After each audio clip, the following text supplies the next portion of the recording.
नमस्कार दोस्तों, कानून का दरवाज़ा चैनल में आप सभी का स्वागत है।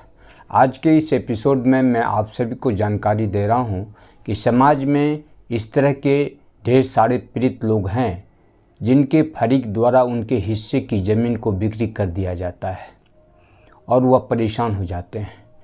तो मैं इस तरह के पीड़ित लोगों को सलाह देना चाहूँगा कि यदि आपके हिस्से की ज़मीन बिक्री हो गया है तो इसका मुख्य कारण यह रहा होगा कि आपका बंटवारा मौखिक है।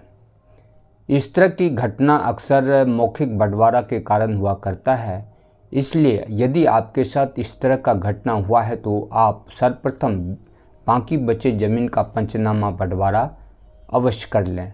और यदि पंचनामा बंटवारा करने में परेशानी हो रही है, आपके फरीक तैयार नहीं हैं, तो इसके लिए आपको न्यायालय में बंटवारा सूट का मुकदमा दायर करना चाहिए।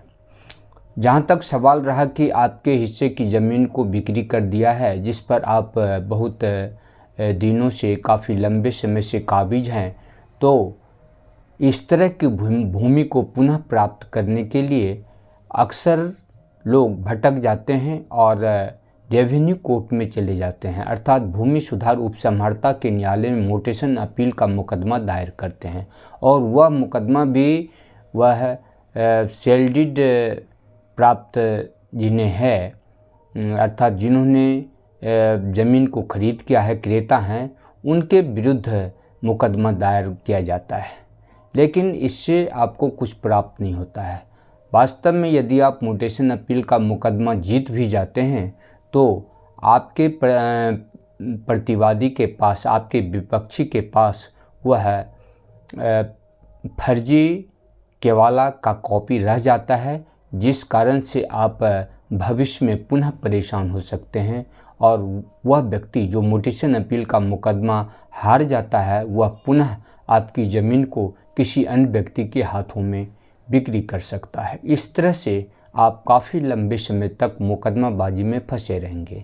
इसलिए आपको रेवेन्यू कोर्ट के बदले सिविल कोर्ट में मुकदमा दायर करना चाहिए और उस फर्जी केवाला को चैलेंज करना चाहिए।